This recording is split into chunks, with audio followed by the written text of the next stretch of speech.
Hey everyone, this is Chris from Noisewire.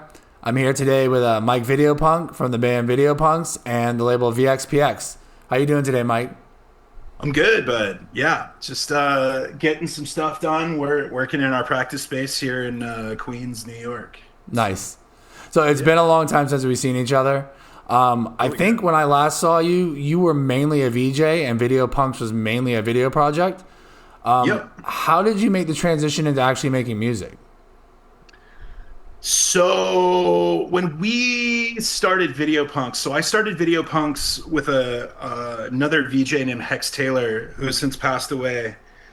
Um, and we like sort of the central thesis of Videopunks was that VJs could be and should be considered performers, and that you could with sort of enough vision you could build an audience for the real time video art that you were doing in spaces. And we sort of and we really leaned into that, and we uh really were focused on sort of being drawing VJs, if that makes sense. But so a very good friend of mine, early in the project, a very good friend of mine, Darren Keene, who his band is called Problems. At the time, he had just left a project called The Show Is the Rainbow that he had toured with for like 15 years, and then was producing under his own name. We were hanging out one night, and he was just like, "Hey, man, they're not going to give a shit about you until you start making noise." And I told him "fuck you" to his face, and that sort of sat in the back of my head for a long time. And eventually, uh, Hex left the band. I started working with this cat, Vinny Videopunk. So, like, I'm Mike Videopunk, and there's Vinny Videopunk. And we found ourselves in situations where we would get booked. Like, I would get booked to DJ a party, and we would also get booked to VJ. So we started combining those things. So I was DJing and VJing at the same time, and then VJing for other acts. And around the start of the pandemic, Vinny, who's like an incredible producer, their project's called Radio Dream. Uh, Vinny was like, "Hey, why don't we maybe get some drum machines and start making some live beats?" So Roland had just come out with whatever the latest round of groove boxes was, which is the Roland MC 101, which is like a 4 channel groove box, the MC 707, which you can sort of see behind me there.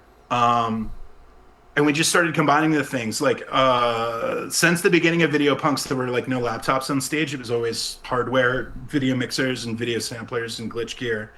So having a physical drum machine in front of me and like manipulating that stuff live felt really natural. And slowly it all sort of gelled into one unit. It was no longer like there's the video side and the audio side. It's all sort of one thing now. So yeah, that's sort of a condensed history of Videopunks. Videopunks now is me and Jake Videopunk, Jake Vest, who runs a label called American Grapefruit and is in this band Heat Manager that's really cool in town. And then JV.exe is his like solo project. And we've been doing stuff with 707 and live visual stuff. It's been pretty rad. Nice. So I was going to ask this a little bit later, but I'll get into it now. The 707, that's like your main tool, right? I love this thing. Yeah, I was going to ask Yeah. about it. So Like this guy, what draws you to the 707? yeah, Like what about that tool makes it like the perfect tool for you? it's I'm ultimately I'm not a musician, right? I started out as a DJ. I started spinning records in like 2003, and then in around 2010 when I joined Angel Spit is really when I started VJing and trying to figure that out. And at the like from 2003 to 2010, I was like kind of like curious about ways to connect those things, but like anytime I'm approaching production, I'm approaching it from a DJ's perspective. And like when I was VJing, like lots of folks are doing touch designer and they're doing generative stuff. I was always approaching it almost like a DJ set where it's like I have video on one deck, I have video on another deck, and I have this mixer and I'm sort of triggering things rhythmically and I'm like treating these things like they're video turntables, right? And the 707, so starting with the 101, which is a 4 channel groove box, and it's a, for those that don't know, it's a sequencer, it's a sampler, it's a drum machine, and it's got a really in-depth synth engine.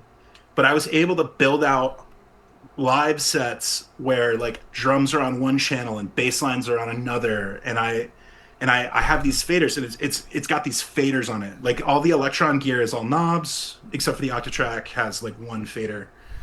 But I'm used to like when I walk up to a piece of gear, I look down and I count the faders. That's how many channels I have, and I'm very much used to like cross faders and channel faders. So instantly, I felt at home with this thing, and it's super lightweight, which is cool. I like to travel super light, and it sounds really good. Getting stuff out of the box is like really, really simple. Like you can track things out really, really effectively into Pro Tools if you want, or Ableton if you need to. But just it's like as techie of a guy as I am, I'm kind of a Neanderthal. I'm kind of an idiot. I just like bang on things till interesting things happen. And the Roland gear, especially this generation of Roland gear, is particularly forgiving for sort of like ham-fisted fuckery, and then you can sort of make things happen. I also like it's like severely limited. It's like 8 channels. You get 16 clips per channel. It stores sample data and RAM, so you have like a very limited amount of space. So I end up building a lot of spreadsheets and doing a lot of math and like having to like be very intentional about sort of the things I do. But it's built like it's not supposed to be a DAW replacement. I use it as a DAW replacement. I do all my production on it as well as my performing, but it's really meant to be a performance tool, and all of my production is ultimately like the primary goal of all of my production is for performance. And then when I find pieces of performance that are particularly compelling, I can break those out and sort of embellish them and sort of re-engineer them into a live context. And it like I always think about like I sort of come from a jungle background, which is funny because like groove boxes and drum machines were never really used for jungle. Like all of like the lineage of jungle all comes from trackers and early Cubase, and like a lot of the sequencing stuff was done in DAWs and rack mount samplers, and like sort of the gear dictated the form. But like a lot of early house music and a lot of techno, like sort of the entire lineage of techno, and like a lot of the sort of like electro industrial sort of skinny puppy stuff, like a lot of those cats were using like hardware sequencers, and they're 16 bar loops, and all the gear, like you hit start on one piece of gear, it launches on everything, and then you're playing the mixing desk, and that's like your performance at the mixing desk to tape is the track. And that paradigm is very comfortable for me as a guy who came from 2 turntables and a DJ mixer. Yeah. Like I can conceptualize that in a very linear way, and it like yeah, like it feels particularly natural to use this piece of gear, and sort of uh like you shouldn't define yourself with the gear you use, like you should be able to move beyond it and expand beyond it. But then I look at people like I think like DJ Premier's been using an MPC 60 forever. They'll bury him with that thing, you know what I mean? Or um like you find a piece of gear that just clicks for you. Like I was watching this thing about the Beastie Boys today, and the first like 4 records, 5 records, first 5 or 6 records are all SP 1200. Oh wow. And yeah, and they went from SP 1200 to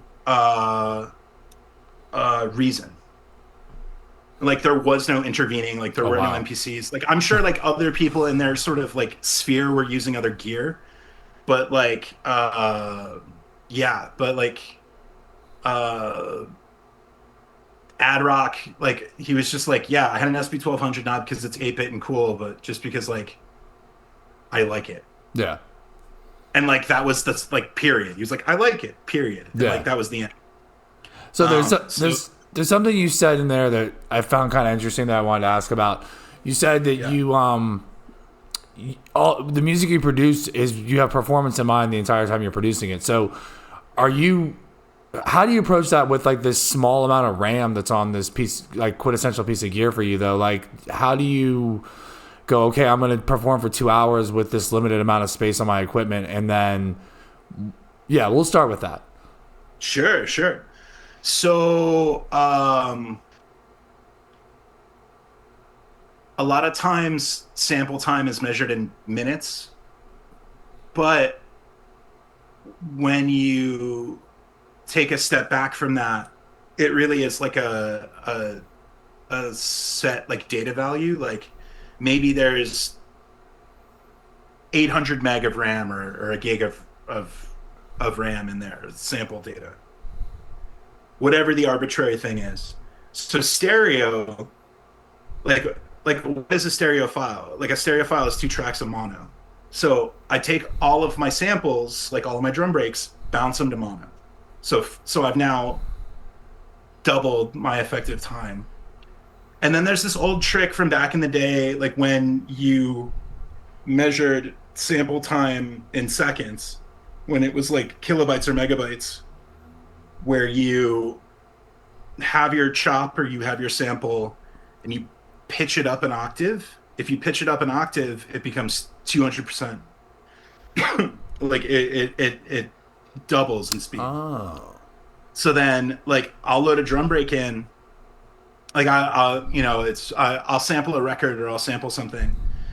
I'll trim it, I'll sum to mono, and I'll kick it up 200%. And then when I load it, I can just drop 12 semitones, and there I am. So things like that, like little like old school tricks, like old like weird hip hop production tricks.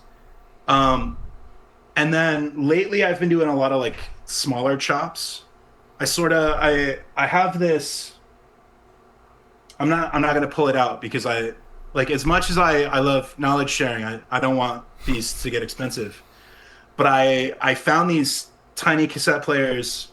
They're like Walkman sized cassette recorders. They got a mic built in. They've got a mic jack, and they've got speed controls on them. So I've been making these things called splatter tapes, where I'll, you know, like all of us, we all have like a rando playlist on like Apple Music or Tidal or whatever, where it's just like shit you want to sample. So every once in a while, I'll like hook up my phone to this thing. I'll buzz through and I'll sort of needle drop all the stuff that I want to sample, but I'll like record 7 seconds of a thing, and then I'll like advance the tape 7 or 8 seconds, and then I'll like hit it again, and then I'll hit it again at all these sort of random intervals, random speeds.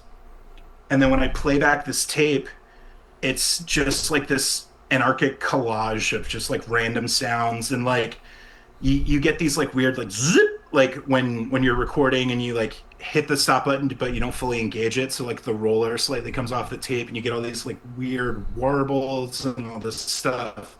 And the whatever was on the tape before you punched in on it is still there. So there's all these like really weird sort of abstract moments. So I will bang through, you know, like a C60, both sides of a C60. So it's like an hour, all at different speeds and sort of like rando stuff. And then when I'm going through, I'll find like these moments that are like, you know, 3/8 of a second that like I can take and I can put in the sampler, and then I can stretch and I can use the loop value and I can make pads and I can make tones and all this stuff. So I'm like really trying to be economical with how I'm sampling. I'm not just grabbing like 32 bars of, I don't know, When the Levee Breaks by Led Zeppelin and then just like loop that. over and over. Like I'm trying to like really grab these little moments and sort of like string them together in interesting ways, like textural ways and stuff like that. Yeah, so let's talk about that for a minute. In terms of your production technique, which is there's a lot of break beats, there's a lot of like chopped up samples. Yep. What got you into kind of like what draws you to that production technique? Like taking samples, breaking them up into pieces, and then sort of like triggering the pieces at different times and rearranging them. Um, I I was really into Moax as a label. So like there's a label in the 90s called Moax run by James Lavelle and Tim Goldsworthy, who went on to start um, DFA, which was James Murphy's label. And they were like sort of Beastie Boys. They were like sort of like British, like they wanted to be like the English Beastie Boys. They wanted to be Grand Royal Records. And they're like they sort of like helped.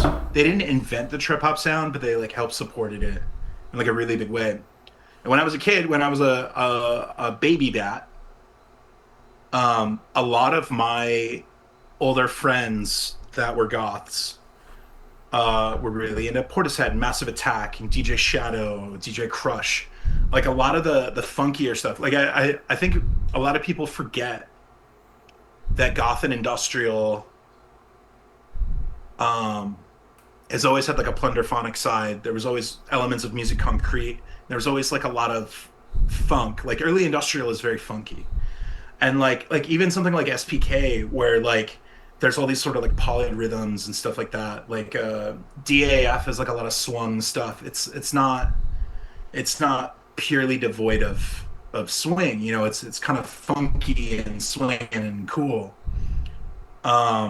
So I sort of got a really interesting education. Like I'd be like, oh yeah, I'm really into The Cure, and then like my friend DJ Adam Bomb would be like, oh yeah, well I'm gonna play Teardrop by Massive Attack. Here you go, and I'd be like, oh, this is goth is all get out, and there's that lady from Cocteau Twins, but this is like fucking dub, and I think like in sort of our goth industrial DNA, like you know, people always talk about Killing Joke as being an industrial band, and no one can really articulate why, which is kind of cool. But Youth, who's the fucking bass player in Killing Joke, was like one of the first post-punk people to ever do like dub remixes of fucking goth music. And like so there are like all these elements and like and then like there's a lot of spooky scary shit in sort of like 70s and 80s dub. So it's like this constant like back and forth. Like there were Rastas at the first punk shows, and like you can make the argument that like punk begets post-punk begets goth, and then like dub begets industrial, and then like these two sort of parallel paths keep bumping into each other. So like uh you start to have sort of like down tempo ravey stuff, and then you have hip hop happening, and then they like bump into each other again, and that's sort of like where trip hop comes from, where it's like gothy hip hop. And just like and it's these two like they're not really parallel paths because they keep crossing. um so yeah, a lot of what I'm doing, none of what I'm doing is new, not by a long shot. And I am sort of cribbing my favorite stuff from goth and industrial, and like so a lot of the video punk stuff now is like very sort of dubwise and very like there's a lot of jungle, there's a lot of drum and bass in there, there's a little bit of digital hardcore, but then I have like three other projects that I'm working on that are all based around the 707 that have like more like you sort of like change the ratios. So I have this solo project called Field Replaceable Units, and it's ostensibly techno. It's like left field house music, but there's like a lot of industrial, like the prettier side of industrial, and it's like very mathy and very stompy, but like not macho. And then Jake and I have a band called Fucking Machines that like I was like I kind of want to make industrial music, and Jake's like very much a guitar guy, and he was very much like I like Susan Chiani and Suicide, and I was like, cool, let's combine those. And like I really like Dream Crusher and Axe Breaker, so like let's get some power electronic stuff in there. And then Jake's like, yeah, you know what else is really cool? Like YMO. So we're like constantly sort of like throwing in these disparate things. And the Fucking Machine stuff is really awesome. It's like super noisy, lots of processed feedback. Um, yeah, lots of processed feedback. Like I'm sort of like running around with a microphone, like sort of like screaming into it. But then like there are these really funky sort of modular synth bass lines, like these walking bass lines. And then I've had this ambient project since I was like a literal child. And this thing that I'm working on now, I think is going to end up being sort of part of that thing. And it's like that's sort of like where I go to like be like, cool, I'm gonna make a thing. It's gonna be 4 hours of ambient music, and like I will try to make pretty things. And then the techniques that I figure out for like the sort of like pretty but still melancholy things can like I can use those techniques in Fucking Machines or in field replaceable units, or they'll make their way into Videopunk stuff. So like we're working on a new so the last Videopunks release we took the movie Hackers, we stripped out all the score, we left in the dialogue and sound effects, cut it down to an hour, and then wrote a new score for that. And it was like very breakbeat focused, like lots of jungle, lots of amen breaks, lots of like half tempo stuff, and it's very very dub wise. And then since doing that, whatever it was, 18 months or 2 years ago, um, I've done like a shit ton of field replaceable unit stuff. We've done 2 releases with Fucking Machines. I'm working on this 24-hour solo AV performance as R, which is the ambient project. And then all of that sort of production knowledge will go on to the next Videopunks album and live scoring project, which will be out in April. But like production starts basically September 1st. Nice. Um, yeah, so it all sort of feeds like it's not like I look at somebody like Steven Archer, and not so much the ego likeness stuff, but like the Stoneburner stuff. Like when a new Stoneburner record comes out, I have no idea what it's going to sound like, and like it might be really really pretty, or it might be kind of heavy, or it might be super tribal, and like he's sort of all over the place. And like I get wanting to sort of like be far afield, but I feel like I work better in smaller buckets where I'm like, here are the limitations.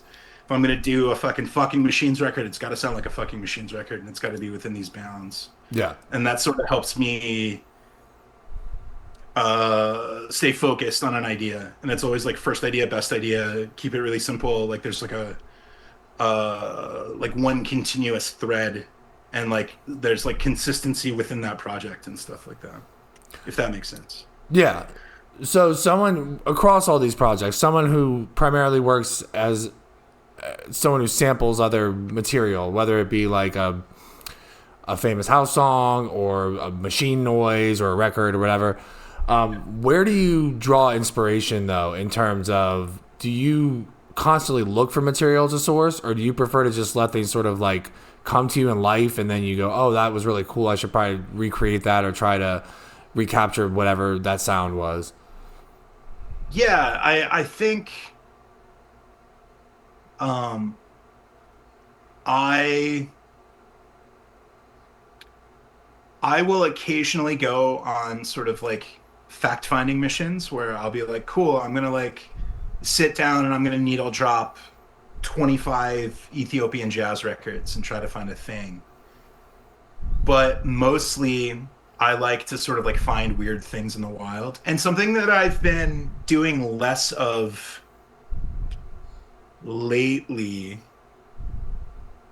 I've been like trying to sample from like records and like pre-recorded music a little bit less, and like I go like I run a lot of shows here. I attend a lot of shows in New York, and every once in a while I'll hear something at like a drone show or an ambient show, and I'm like, oh, that. And I'll just like I have like a little shortcut on my phone, and I can just like hold out my phone and I will record 30 seconds of what's happening in the room.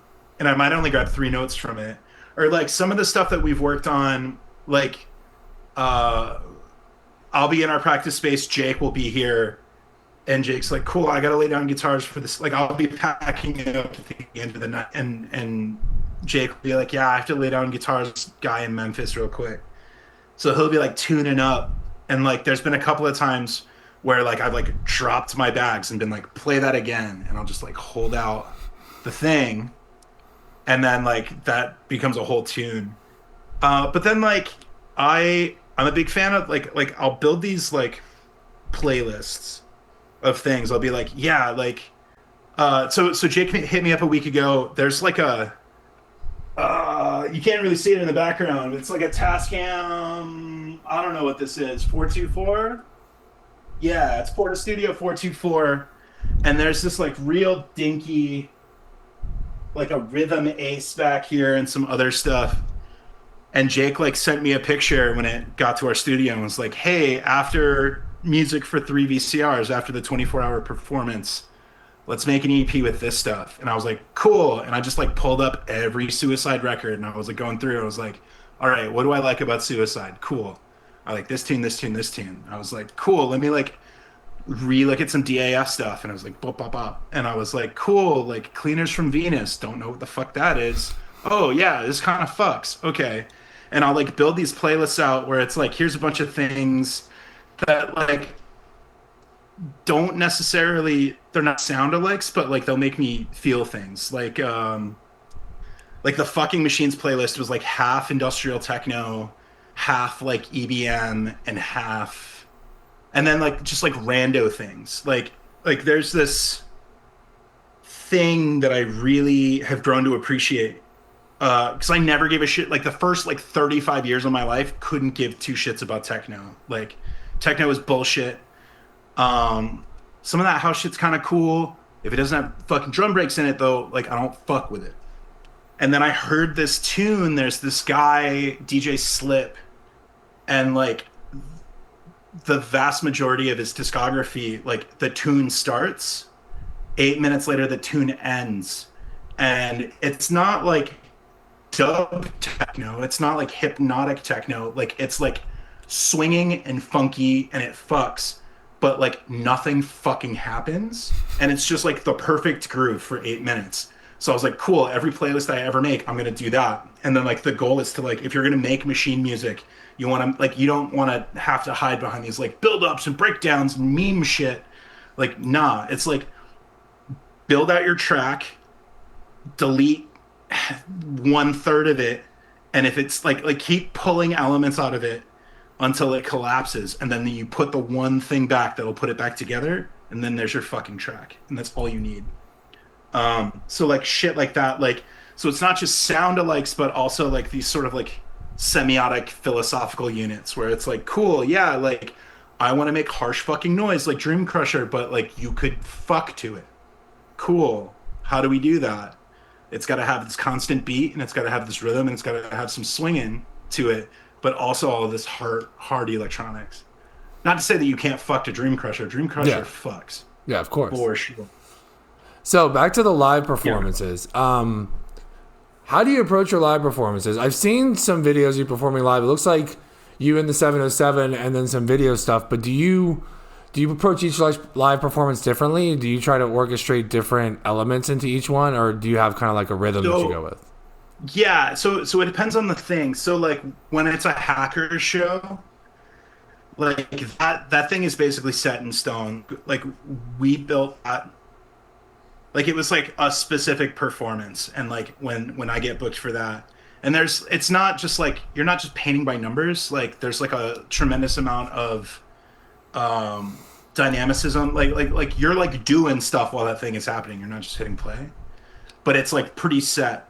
When I was playing a lot more of like solo video punk stuff without visuals for a while, where I was doing like live jungle stuff, and um in a project I'll have 16 grooves or 32 grooves, like depending on how I build it. So like the set list will be like 32 songs. I might not play 32 songs. I might only get away with 24 songs, but I have the things I need to like bang through these tunes. And then like I will start I'll start a project and I'll start building out tunes. I'm like, cool, I have this first groove, that's dope. Okay, so like a really good example of this. So I did a Japan tour last October. I had a bunch of songs that I was playing out, like a bunch of jungle stuff that I was playing out, and I had the hacker stuff. So I went through the hacker stuff, and I was like, cool. Let me pick like 4 of the 16 tracks in, or 20 tracks in hackers, like 4 or 5 tunes. I'll add that to the set list. Cool. All right. So I plug them in. And then I had like a set of stuff that I had been like playing out. I was like, cool, I'm going to pick like 8 tunes from this. And I went and I picked 8 grooves. And then I had all these gaps. And I was like, cool, let me write something for that gap. Because I know what the tune before it and the tune after it is. So I would write something that'd be compatible. So then I could like, in the way that I'm moving through that stuff, like I'll have drums going for one tune and then I can swap out the drums for the next tune and go back. Or like samples, like there'll be all these like one shots and like textures and like vocal things, so I can like swap those. And I treat it like stems and Serato or something like that. And then like bass line, so I'll try to write like compatible bass line so I can sort of like, you know, for 32 or 64 bars, I can kind of be bopping between the bass lines.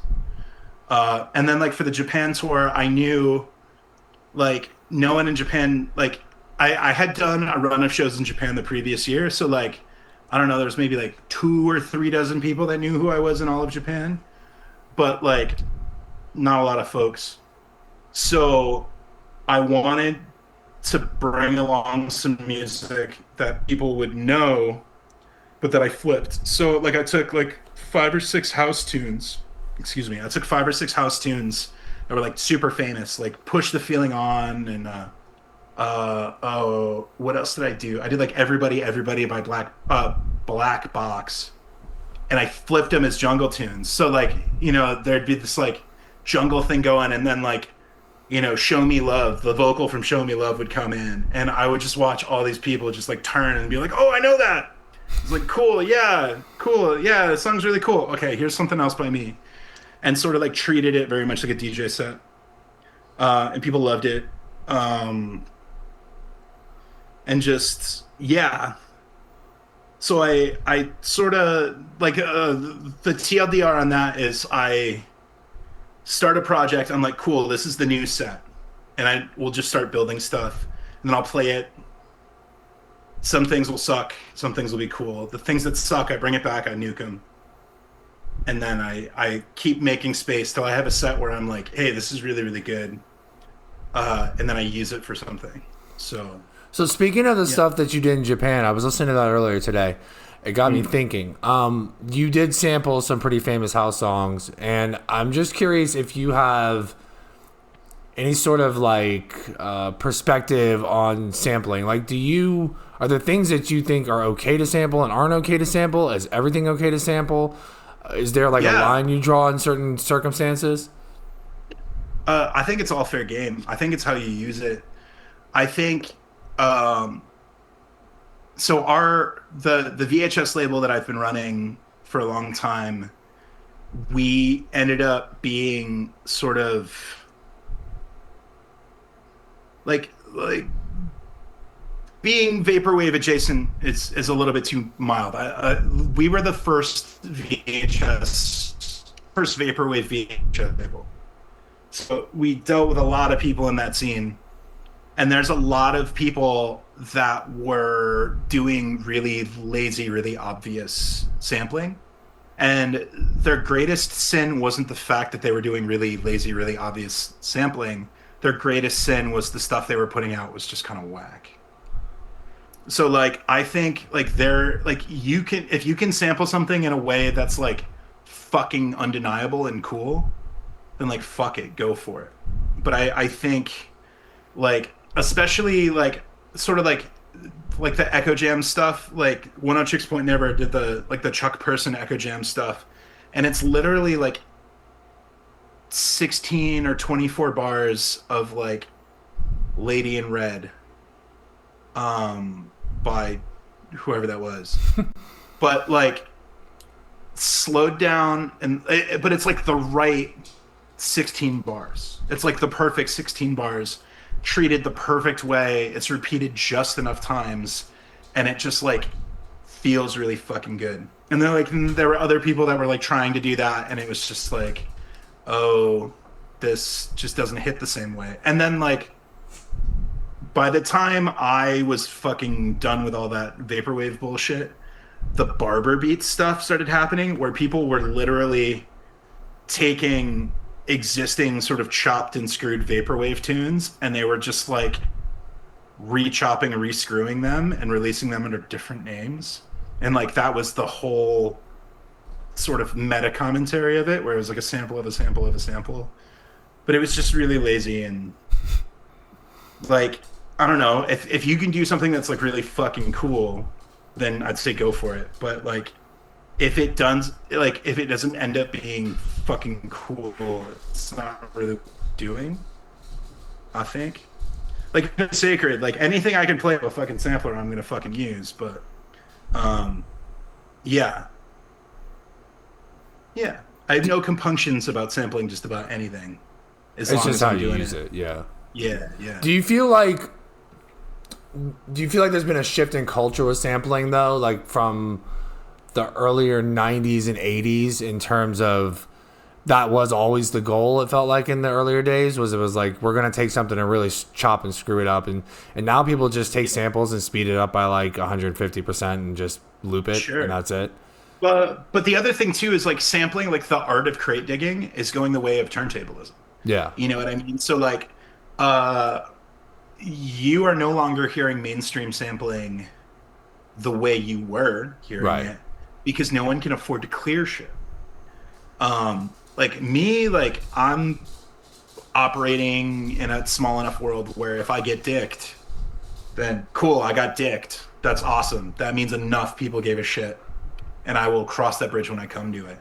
Whether it's but like the Plunderphonics, Plunder Optics stuff, like you can't, like if you're Cardi B, you just like can't afford to clear a sample. Like maybe like I don't know. If you like if you're Drake, you can afford to clear a sample. But even then, I'm sure in their production meetings for whatever the new Drake project is, maybe there will be 12 tunes on the record. They probably have 24 demos, and they probably send out all the tunes to try to get clearances. And when they get hits and it comes back and they're like, hey, yeah, it's going to be 250,000 to clear this fucking thing. It's like, maybe that tune's not worth that money. And then it Yeah. goes on a shelf whenever he hears it.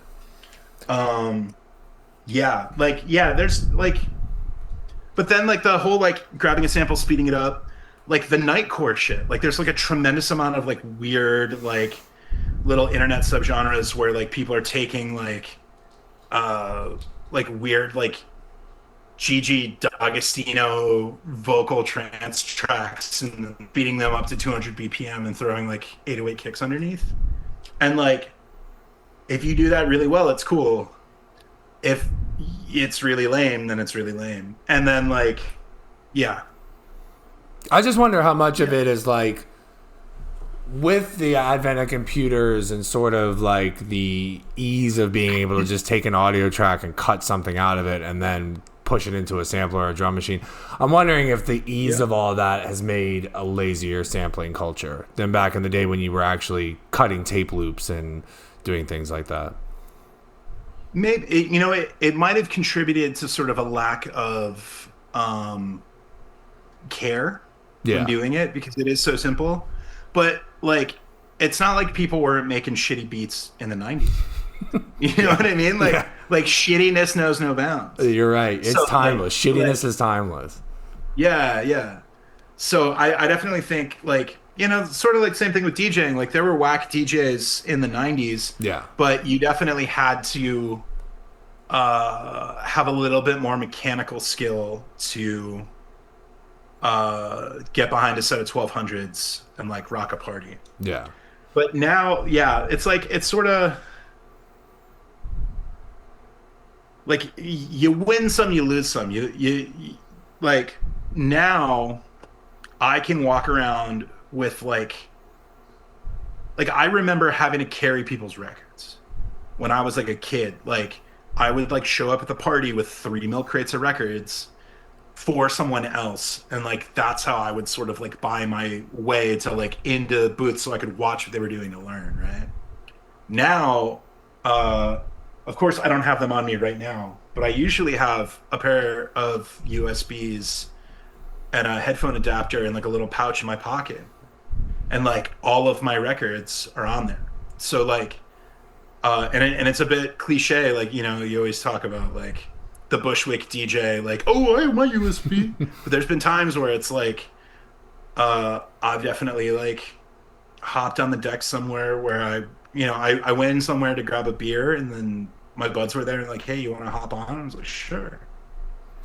Yeah, it's a wild time. I'm not trying to. I didn't mean to imply either that sampling is lazier now, but just I thought it was interesting to kind of get your perspective on that. Like, because you're a hardware guy, do you feel like that going the hardware route, at least like with a sampler, creates a more interesting music, or do you have an opinion on that? So my thing. So I look at computer screens probably 80 hours a week, 70 hours a week, right? When I'm making music, I sort of like have fallen into this trap of like there are good screens and bad screens, right? So I don't want to look at the bad screen while I'm making music. The 707 has like a little monochrome segment. It's like a step up from a segment display. So it's like it's way less visual and more tactile. Ableton, you can do anything in Ableton. And a lot of music that is out now, like a lot of electronic music, dance music, is made in Ableton. Unfortunately, it ships with so many gadgets and gizmos that a lot of the music made in Ableton sounds like it was made in Ableton. Like I've never used Serum, but I can sit there and I can listen to a tune and be like, cool, that's fucking Serum. Or like a lot of the I will occasionally watch like an Ableton tutorial. Like it'll be like some like goofy dude who's got like 65 videos that are like 10-minute tutorials on how to make like really hyper specific niche genres of electronic music.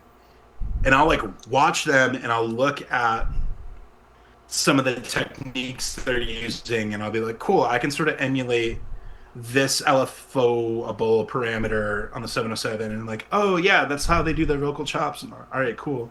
But it's it's sort of like if you want to make shrons, or you want to make donk, or you want to make fucking jump up, or fidget house, or whatever the fuck you want, like 7 minutes later in some dude's Patreon pitch, and like you can do it. And it, yeah. Isn't that kind of punk rock though? Like the idea it that, is, but I also like I saw this like really I keep seeing the same like Instagram reel. David Guetta, whatever the fuck that guy's name is, talks about the first time that he went to hang out with Daft Punk in their studio.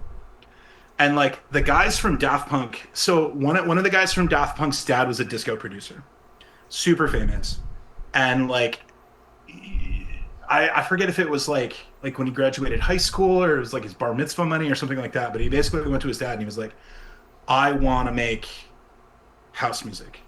And his dad was like, cool, here's one mono synth, here's one drum machine, here's one sequencer, and here's one compressor. And basically like sort of like I don't know if he like pulled it from his buddy's studio or like if they went to French Guitar Center in 1990 whatever the fuck and bought it. But super stripped down. And the first two Daft Punk, like the first like one and a half Daft Punk records and then like 3 dozen remixes were all done super simple setups. And David Guetta has this thing where he's like, yeah, you know, I showed up at their studio and I was like, hey, where's the studio? And it's like a folding table's worth of shit. And they were like making really, really great stuff. That's punk rock to me. Like being able to have like emulations of every like Juno and Prophet ever made. Like that's cool, but like it's the limitations that sort of excite me. Yeah. So like I have to figure out ways to make the shit that I want to make work on this box that I know that I have. I have one effects processor that I use for field replaceable unit stuff. I have one effects processor that I use for fucking machine stuff. But yeah, like on the music side, it's like this is it. This like the whole thing is there. And the only time it'll touch computers is like when we're mixing, because it's like, you know, I'm not a Luddite. Like I'm not gonna hitch my horse to the wagon so I can go to market. Like, you know, being able to like record out to Pro Tools, track out to Pro Tools, be able to give people stems for remixes, but also do like a proper mix and a proper mastering. Like I don't need to record out to a boombox. Like that shit's fun. But yeah, having these limitations served me really well. And then you sort of like when the thing that you want to do, when you get to a position where like you're just like okay, so maybe this is it. So like in Ableton, if I want to like I'm a grown ass man. I'm almost 40 years old. Do not understand how compression works. Like I get it. Like you set a threshold and like a sound, when it reaches that threshold, it pushes everything down. Cool. Put a compressor in front of me. It's like showing a dog a magic trick. Like I can't, like it doesn't, like I turn a knob, it doesn't do the thing I think it's going to do. Right. So if I want to make my mixes on the 707 pump, I have to like really think about gain staging and a fucking software block diagram, and I have to like really figure these things out. But like if you can just like click a setting in a piece of software and not understand what that setting is doing, like all you're learning is keyboard shortcuts. You're not learning any of the processing stuff. And like knowing the processing stuff can only help you. That makes sense. Yeah, so like I feel like a lot of people end up not necessarily being really lazy, but just like unadventurous because they don't know, like they know enough in Ableton to do the thing, but they don't know enough in their DAW to experiment. Because like if you change this one setting, it does this thing and it sounds like a fucking over mono track. If you hit the other button, it doesn't make any sound at all. And you have no idea why. Yeah. It's kind of like Picasso. Well, it makes me think of Picasso. How, like, yes. Picasso later in his famous years was producing art that a lot of people look at and they're like, I don't even know what that is. What's that supposed to be? It looks weird, whatever. And a lot of those people don't realize that he was a master of, like, traditional art. He could paint anything traditional easily at, like, a savant level when he was a child. So that's how he got to his eventual, you know, conceptual stuff, was through a mastery of the original art. Whereas if you're just working on a conceptual plane, you know, that's debatable whether or not like you could produce something as well. But I get what you're saying, like knowing the the insides. Same thing with Jackson Pollock. Jackson Pollock's portraits are gorgeous. Yeah, they're boring as all get out, but they are like, but he was technically proficient. Yeah, and like I think it's really easy to hide behind, and I do this all the time. You sort of like hide behind this like, oh, it's conceptual art, but then like if there is a conceptual work with which you're like if this conceptual framework is the scaffold with which you are hanging your art practice on, then really interesting things will come out.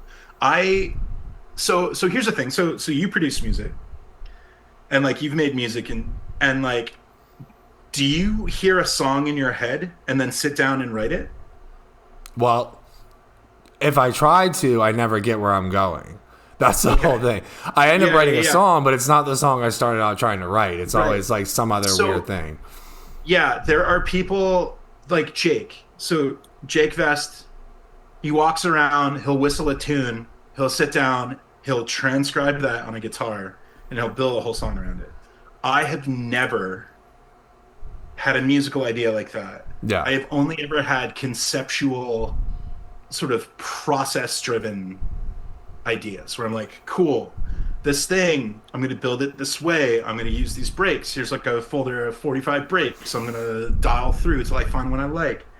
And it's going to like sort of feel this way or maybe feel that way. Cool, I've got 6,000 synth patches that I can fucking customize to my heart's content. Cool, I'm going to wheel through till I find a bass line that sort of makes my butt wiggle. All right, cool, bop. And like, it's like I have this conceptual framework and this process really dialed in, like this workflow. And then the art that comes out of it is as much a surprise to me as anybody else. And like I like working that way. And ultimately the MC707 is very much conducive to that. So I'm going to close out with one final open-ended question that will is probably way too big for any one interview. But where do you see the future of ambient music and noise music and sample-driven, non-contemporary music headed? I think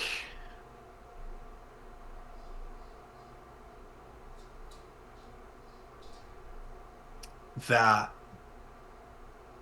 the days of having a hit on SoundCloud and then like being able to like turn that into a touring career are over. I don't think anyone will ever get rich from Bandcamp ever again. Like no one will ever be discovered that way. Right. That being said, like I know a couple of people that like have built really successful careers on sort of being discovered on Bandcamp or SoundCloud or I think that it's going to be tough for a lot of folks for a long time. But I think we are in a bit of an interesting renaissance in terms of live performance. And I think there are lots of people that are doing really interesting experiential things. And I hear like Daryl Hell, who ran Furnace Records and was doing like really interesting audiovisual stuff in the 90s in New York. I hear him talk, like sort of bemoan the fact that they used to do these like really interesting audiovisual sort of like gatherings where like you wouldn't give a shit about who was on the bill. You would just go because it was a thing and it would be like an interesting thing. And then you would discover all this interesting shit. I think people are like, I think audiences in New York, sort of underground audiences in New York, are now intrigued by conceptual performances. Like, people will still go to a 6-act harsh noise show, but like, I think being able to put together an event that's like very bespoke and very like, this is like a one and done, like this is the only time this will happen. I'm hoping that people will gain a new appreciation for things like that. Like August 29th, I'm performing an AV, like an ambient AV solo performance for 24 hours. So I'm going to be doing live visuals and live ambient music, drone music for 24 hours for my 40th birthday. And like people seem really impressed by that and are like really into this notion. Whereas I just like, hey, like I'm gonna go DJ with like 3 of my buds. I don't think anyone would give a shit. Not that anyone seems to be giving a shit about this 24-hour thing, besides me. But yeah, I'm hoping that the future will be more experiential and more like this is that thing and it's happening. And I think there's some artists that are really pushing the boundaries, like Eviction, like Evicshen, just like super physical. It's like very much danger music. Like if you aren't paying attention to it, like if you're not seeing the performance, it like sounds like harsh noise, and you're like, oh yeah, it's fucking noise. Um, but like super fucking physical, very cool. There's this band called Harpy from Providence, super physical, really intense, and it is like noise and industrial, and it's awesome. I think like now that these tools have existed for so long, like things like laptops and like affordable electron shit and like all of these instruments, like you can go on Etsy and you can buy like a noise synth, $50. It's like a custom thing. um I think now people are going to lean a little bit more into the spectacle and being able, like, you're not just like playing in rooms, you're playing rooms, you know what I mean, and you're like interacting with crowds, and it's like a uh much higher bandwidth communication. It's You're not just like up on stage with your indie band playing at an audience, you are playing with an audience. And I think a lot more things like that will happen. That's really And again, interesting because it's yeah. like, as a society, we've moved into a more isolated sort of, I don't know, like you rely on another person for information a lot less than you used to. Now you can go on your phone and look things up. You don't have to ask people questions. You don't have to collaborate so much. So I think it's kind of interesting that you're seeing a move, at least in the world of like experimental performance, to kind of create these shared experiences as opposed to just a performance where you're watching someone else. Because I mean, we could watch someone else anytime we want, you know? Yeah. I think, um, in the latter parts of the 20th century and then the early 21st century, like, um, there was like a lot of community, around a lot of these things. Like, you went to the noise show not because you like noise, but because all the people you like are going to be at the noise show. Or like, like DEF CON ran at Pyramid for fucking ever. And like you like a lot of the people that were there like didn't know all the latest goth tunes, like Yeah. who's releasing industrial music, like Metropolis, sure, Cleopatra, I guess they're still around. But like you would go because your friends were there, and like like people that sounded like you and looked like you and felt like you were going to be there.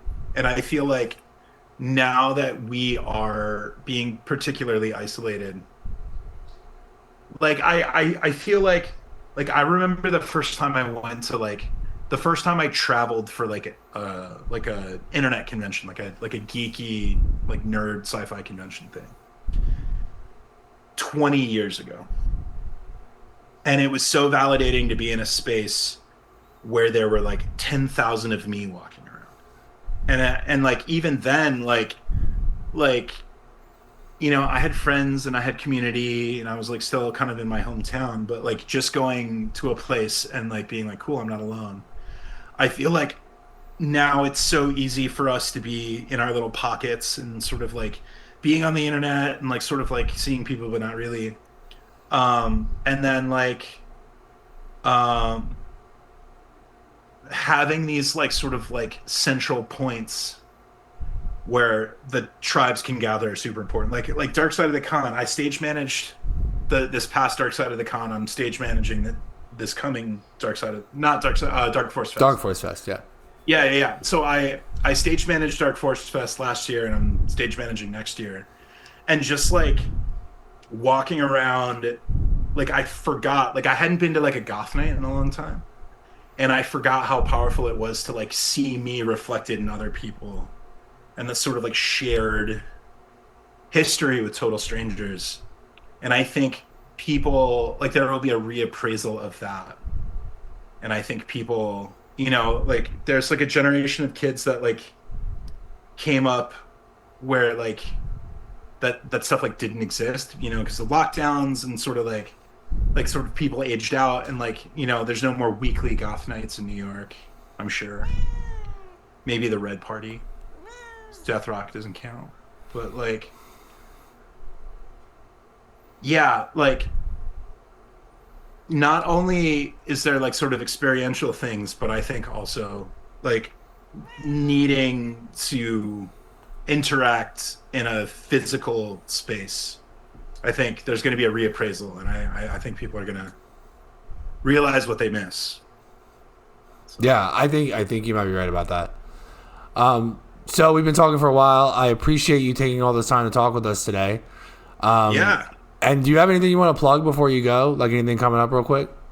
Yes. August 29th, Brooklyn, New York. I will be performing this piece called Music for 3 VCRs. It is a solo live hardware 24-hour durational performance piece. It is about the 3 L's: life, love, and loss. And it's going to be really fucking cool. You're not meant to hang out for all 24 hours. It's like definitely meant to be like you swing by, you hang out, check it out.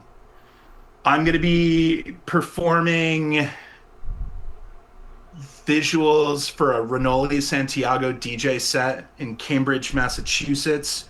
Renoli being the actor who played Phantom Freak in Hackers. I will be VJing for Phantom Freak in September. That will be very cool.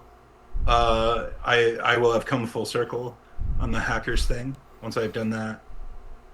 And I'm constantly picking up one-offs, travel dates, DJ sets, and I maintain a gig log. So VXPX.info is like the official website. It's literally a Google spreadsheet published online with links to upcoming shows, almost all the past shows, 350 past shows going back to 2006. I'm missing like 100 or so. Oh, wow. I think I've cleared 100, yeah. So I'm trying to piece together the history and plug everything back in. And then there's links on that page to the VXPX VHS, like all the VHS releases. Disposable Discs is our CDR label. It's like super small pressings of like really weird shit that'll never be streaming. And sort of where to pick those up. Yeah, I'm on tour forever. I'm probably coming to your city. If I'm not already coming to your city, hit me up. I'd like to. And yeah. Nice. Check me out. Yeah. Well, thanks again, Mike. Best of luck with everything, and I hope to see you soon. Hell yeah. I will catch you very, very soon.